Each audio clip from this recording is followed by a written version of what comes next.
Welcome to Bunnyfish Crafts. I'm your host Heather, known as Bunnyfish on Ravelry, Instagram, and YouTube. Today is Monday, the 13th of April, 2015. This is episode 124, Spring Cleaning. Grab some sticks and string and come sit with me. This week it has been consistently nice, and I kind of have the spring cleaning bug. It wasn't brought on by the nice weather though.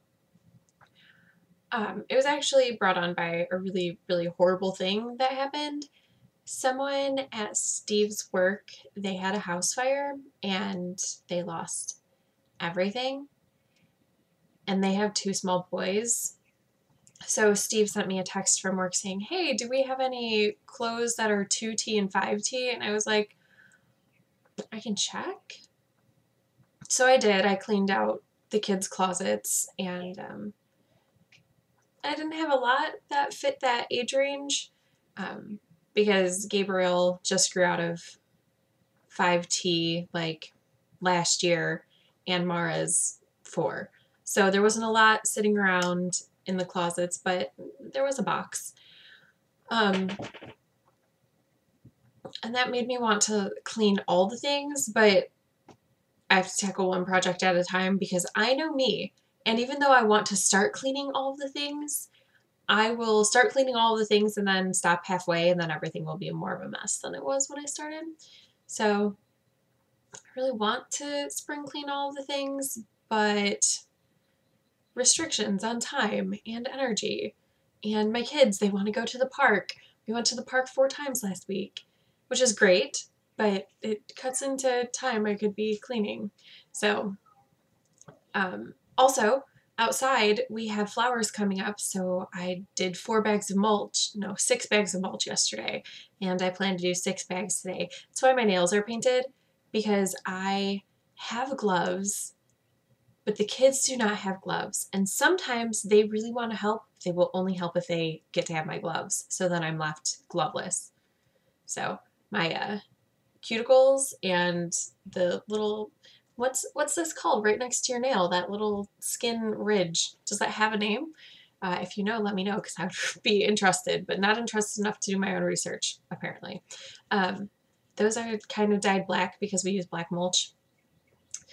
Anyway, that's not exciting, right? What is exciting is this pattern, the Beekeeper's Quilt, having a giveaway, and I will pull the winner, I guess, next week. You know, I don't do that on air though, so I will announce the winner. There we go. Next week. And there will be another 2-week giveaway thing for LFK stitch markers. I showed these to you last month, and I have been working with the crochet set, which all of them have lobster clasps. They are, the set that I've been working with are these lovely green and black bead stitch markers, and I love them so much. They're fabulous. The wire right here that connects, which will be what is 2 of the stitch markers that you'll be getting, it's put on really strong, really tight. I'm actually putting a lot of pressure. That's on there strongly. The lobster clasps haven't gotten stuck yet, so it's been 2 weeks and they've been used a lot, so that's really good.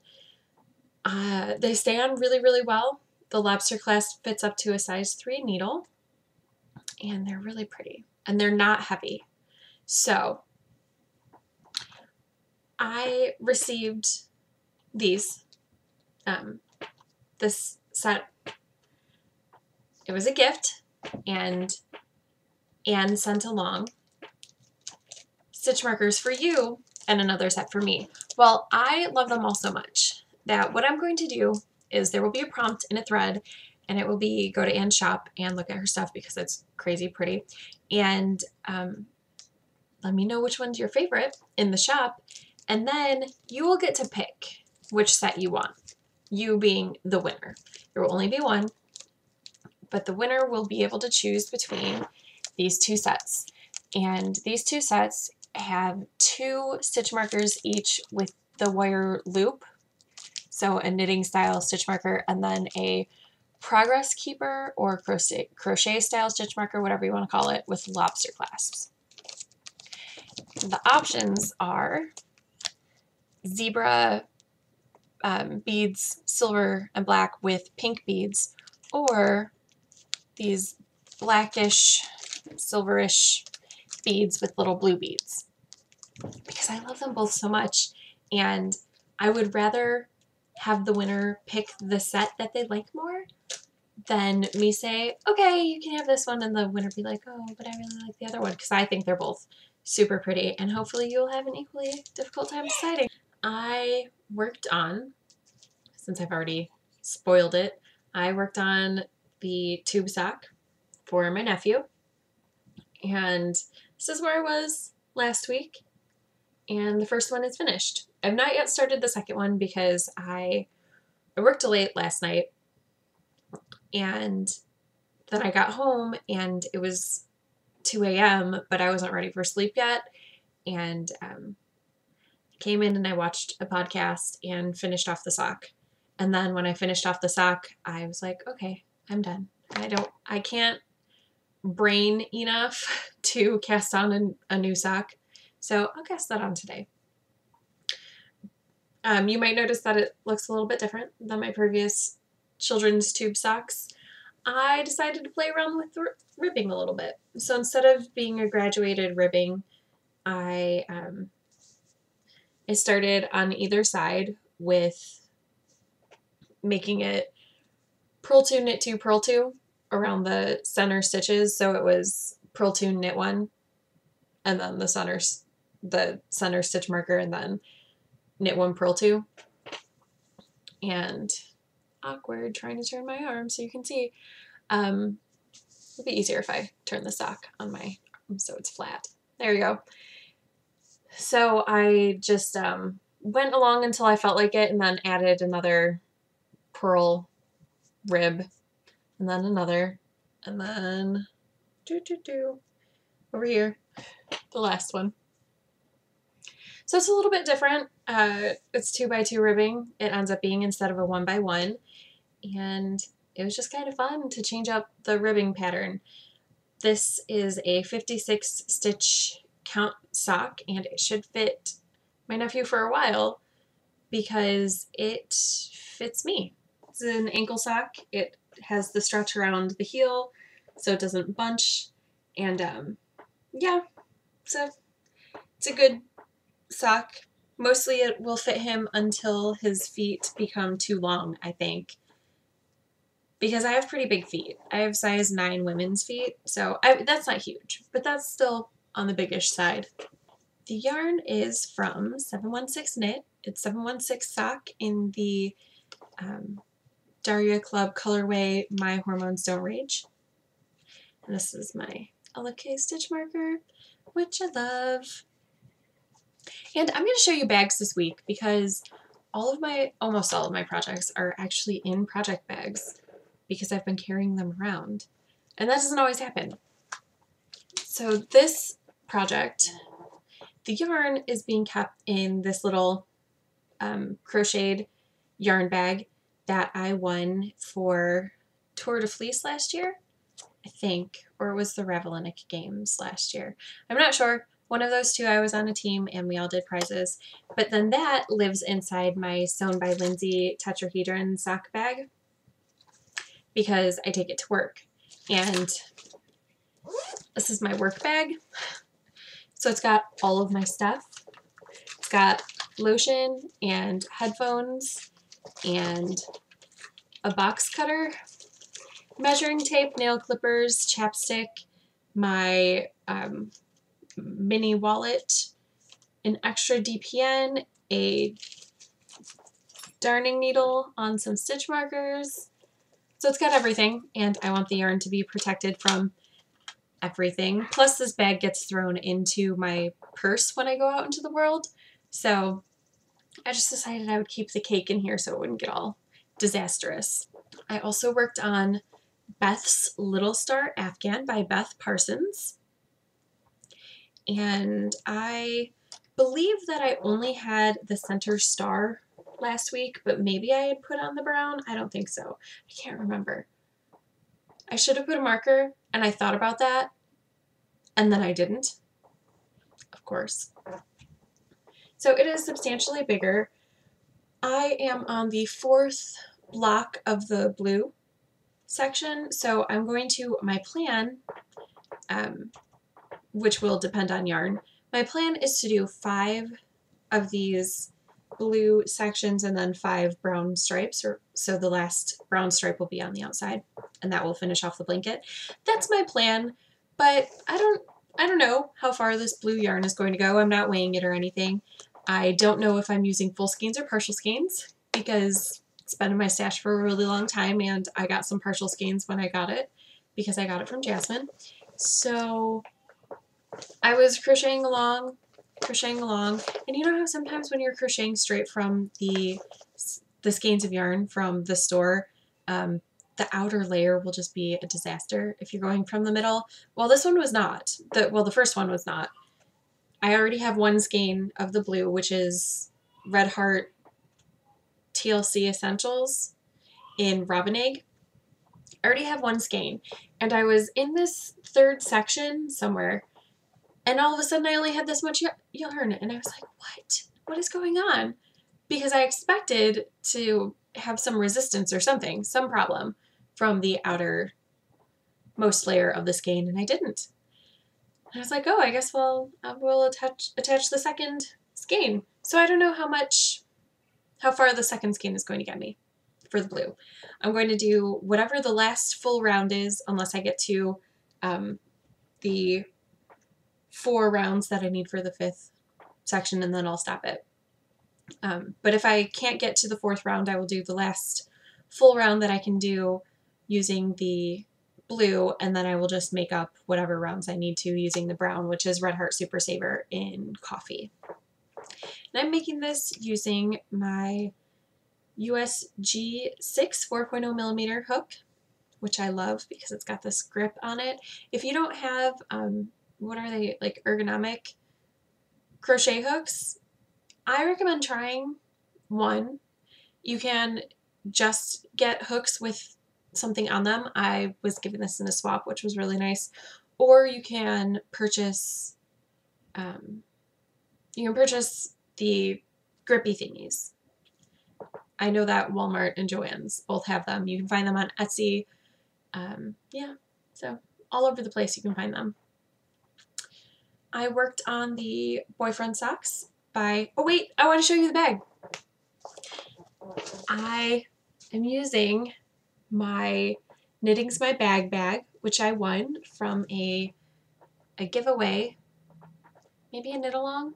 It was a really long time ago, from the Sittin' and Knittin' podcast.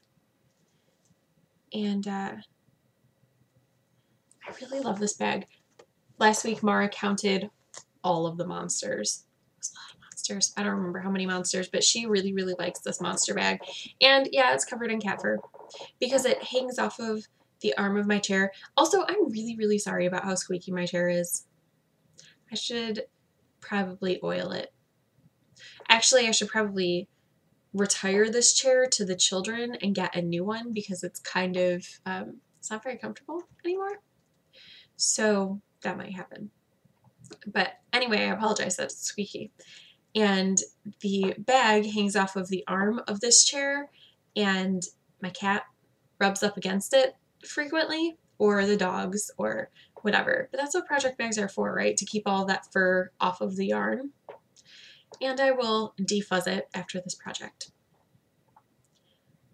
I also worked on the boyfriend socks by Alice Bell. And I'm keeping them in this lovely little box type bag that I received in a swap last year. And that swap was a really cool swap, actually. The idea was to go through your stash and get rid of things that you weren't using anymore, like your stash of anything, though, not just yarn and fiber related things like teas and snacks and stuff, but things that your partner was interested in. And I got this bag and I love it. I don't know if my partner, there was no note explaining things, so I don't know if my partner just had it and didn't want it anymore or got it specifically for me, but whatever, it's lovely. And it's holding these socks. Last week I was, I was just at the toe, apparently. So last week I didn't even have the toe finished, and this week I am past the heels on these socks. So I really, really like this pattern. It's super easy to memorize, free. It is basically a 6 round repeats. You do 3 repeats of one and then 3 repeats of the next and then go back to 3 repeats of one. So it's this lovely cable that that twists back and forth, and it's super simple, super fast. I really, really, really like this pattern. Oh, last week I said I was modifying the pattern, which I did, to be a 64 stitch sock instead of the smallest size, which is 72. And I said I was going to knit the first 3 stitches and the last 3 stitches. I changed my mind. Instead of that, I have decided to purl the first and last stitch of the round and then do the knit 2, which will, of the top of the sock, which will turn these side bits into knit 2, purl 2, knit 2, basically, instead of having knit 6, which I would then be tempted to turn into a cable. I just figured that was easier and it would give the sock a little more stretch and a little more grip, which is always nice in a sock, right? So pretty. The yarn I'm using is Peyton's Croy Socks FX in Cascade colors. I didn't bother trying to match up the color changes because it kind of just, it changes 1 ply at a time, the color does, out of 3 plies. 3 plies or 4 plies? I can't remember. 4 plies. So 1 ply changes at a time. And I don't know that the color changes ever really match up. So I kind of just let them do as they will. Really quick, I bought a new thing this week.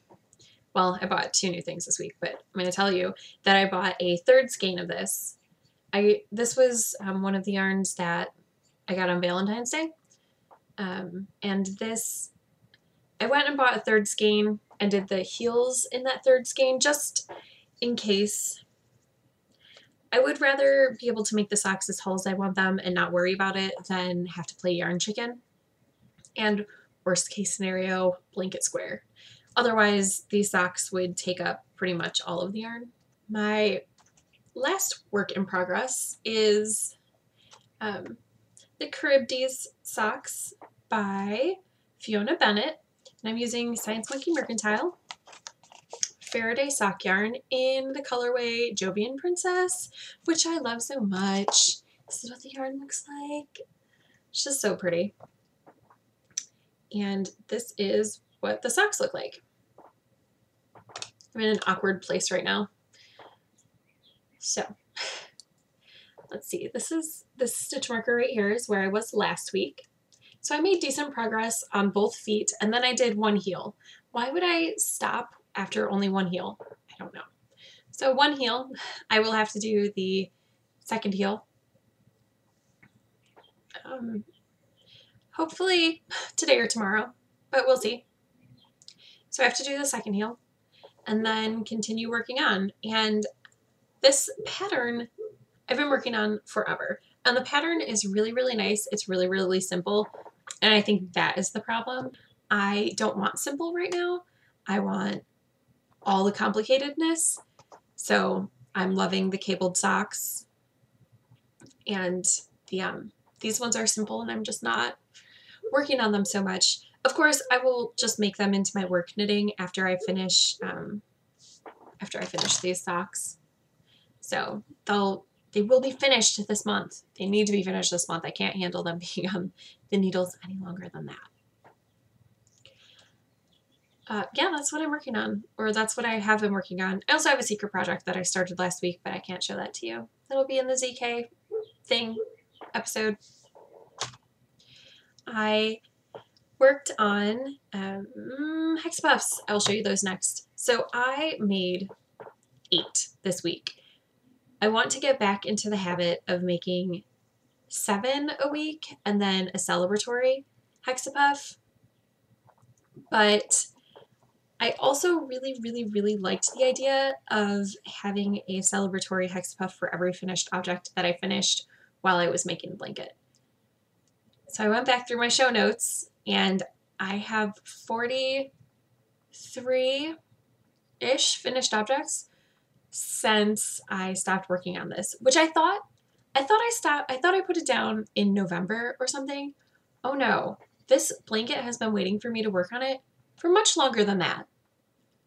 The last time that I recorded having an actual week's worth of Hexa Puffs was in August. What? So back to Hexa Puffs. I did make 2 celebratory and 6 regular this week, just so that I could catch up on those 40 something. Still over 40 celebratory ones that I need to make, but I'll get there. So these 2 are stripy Hexa Puffs, and all of this yarn is from my friend Becca. I had little scrappy bits left over, which is, I think this is 4 separate yarns in this Hexa Puff, and this is just 2 yarns. And then I made Hexa Puffs regular style. This is my leftover magic cake shawl yarn, and this one was from Solar Flare Fibers. I can't remember what the name of this colorway is, but it was Solar Flare Fibers, and it's a beautiful green. This is from 716 Knit. It is 716 sock in an explicit colorway. This is 2 little bits of yarn from Becca. I don't know what the main portion of it is, but this little piece that I finished it off with is from Fiber Nymph Dye Works in the Reese's Pieces colorway. Does anyone else feel like that's just really weird to try to say? Just me? Okay. I have that one. I have this Hexa Puff made with yarn from the ZK last year that I picked up, and then these 2 Hexa Puffs are made with yarn from Lindsay. So this one is from the Weede Windmill in the Mojito colorway, and this one is White Birch Fiber Arts Strange Woman Disturbing Swords. My plan right this moment is to use these leftovers, because look at how pretty those colors are together, is to use these leftovers and some other leftovers when I finally make Hexa Puffs using the yarn from Lindsay, because a lot of them are similar in color. I think I want to make a barn raising square using the leftovers of the minis. So it'll be a stripy, scrappy square. And I haven't really done one of those yet, although kind of. This is, oh, so those Hexa Puffs, those 8 bring me up to 262. As I was saying about barn raising squares, this is kind of a scrappy one, but not really. It's not really made with scrap bits. I just cut the yarn to make it like this.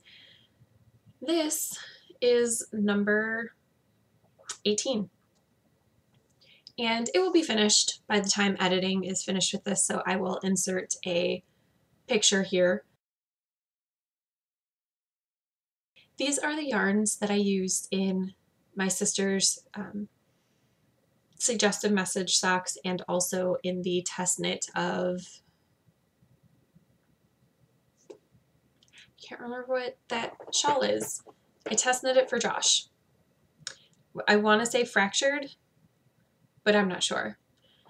It was a test knit. I gave it to my sister because it was her colors. Anyway, this purple in the middle is Fleece Artist BFL, no colorway name on the tag. This green is Knit Picks Stroll Tonal in Canopy, and I just added the final, which is Knit Picks Stroll Tonal hand painted in Make Believe. And I'm sure it will be lovely. I'm sure it is lovely. You saw a picture of the final thing. I told you that I got new things, so I got that skein of yarn, and on a separate day, after we did Easter egg dyeing, because we did not do that on Easter. We did that probably Monday or Tuesday last week. I can't remember. We did Easter egg dyeing, and there was leftover dye. So what do you do with leftover dye? Obviously you dye yarn. I looked at my stash and I was like, I don't really have anything that I want to over dye because I don't keep a lot of over dyeable things in my stash. So I decided to go to the store, and I picked up a skein of Premier Serenity sock in the charcoal colorway. I believe that's what this is. So this is a partial skein that I had in my stash. So that's what the colorway looked like. And when I went, I was like, maybe I'll look for a cream or a white. But then I was like, I don't really want a pastel-y sort of yarn. I decided I wanted gray rainbowy yarn. So this is what it looks like. You can see the difference. And it's got some pink and some green and blue and yellow dye that made it a different green than the green dye. So I think it is super lovely, and I am torn between what I want to use it for, because I might use it for the mystery shawl ad hoc. I need to double check yardage. Josh's ad hoc mystery shawl with this canopy. So these would be my two contrasty colors. And they are not that close in color in person, but they're showing up really close in person. So I might use these and then use white in my stash for background, or I might do something totally different. And if I do something totally different, I will probably use this yarn for Mara's Christmas socks, and then just do the contrasting toes and cuffs in that pink yarn that I reclaimed from old socks. I don't know yet, but it was really, really fun. And I used Tina from the Knitting Blooms. She did a really great tutorial on how to dye with, I don't recall, Kool-Aid maybe, or food coloring. I watched it last year, and I remembered all of the steps, so I didn't rewatch it, but I will link it in the show notes so that you can see in case you want to dye using food dye or something.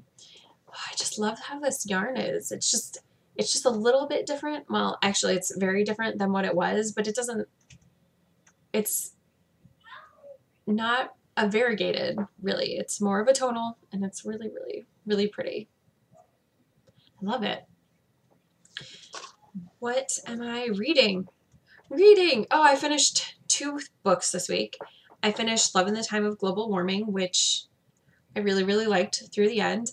Highly recommend Francesca Leah Block's writing. Just try it out. She's not everybody's cup of tea, but I think she's fabulous. And I also finished Outlander, which I did not read. I audiobooked it. I picked it up from the library and then did a lot of driving last week to parks and to visit people and running errands. So I finished listening to it. I enjoyed it.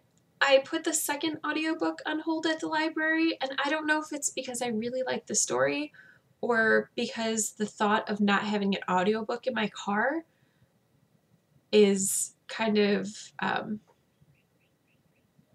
upsetting. Not having one is upsetting.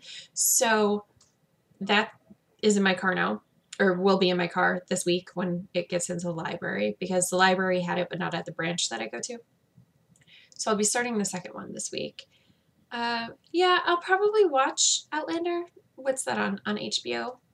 I'll probably watch it. I will definitely try it, but I don't know if I'll watch the whole series. It's the kind of book that's nice background noise, but I'm not obsessed with it. It's pretty good though. So I finished those two things, and I picked up from the library City of Fallen Angels by Cassandra Clare, which is the fourth book in the Mortal Instruments series. And yeah, I mean, I told you about it when I was reading it last time. The series is pretty good. I'm kind of just reading it for a couple characters' sakes. I really, really like Simon, who is the best friend of the main character. And he's a main character too, but basically the story revolves around Clary and Jace. So Simon is also there. I don't even know if this is Jace. This might not be Jace on the front cover. The coloring looks wrong, but you know, whatever. Artistic license and all that. I'm enjoying it well enough. I am only on page, I think 113. That sounds about right, out of 424 pages. So not super far. About a quarter of the way through, a little more. It's okay. I'll be reading it. I'll let you know if it turns out terribly or horribly. Terribly or wonderfully, I guess. Horribly. Terribly and horribly. Mostly it's just something to read right now. I need to go to the library and pick up another stack of books, or maybe I should read one of the books that Josh sent me for Christmas. Maybe. We'll see. Depends how I feel when I finish this book, because I don't have any other books out from the library right now. Just this one and some DVDs, because I can't get any books until I pay my library fine. It's not a lot. It's only $2.50. So when I go in to pick up the next Outlander book, I'll pay it, and then I can get more books. Anyway, now I'm rambling about the library. And I actually have something to tell you. A podcast to check out. You've probably already heard about it because everybody is talking about the Stockmatician with Nathan. If you haven't, then I would recommend going to check Nathan out, but just be aware that the episodes are quite lengthy. There are 3 out right now. Maybe there's a 4th one. I don't know. I haven't checked on my subscriptions on YouTube in a few days, maybe only a couple days. So there might be a 4th one, but the first 3 are well over an hour. Very lengthy, very chatty. It's a very conversational podcast. I like it.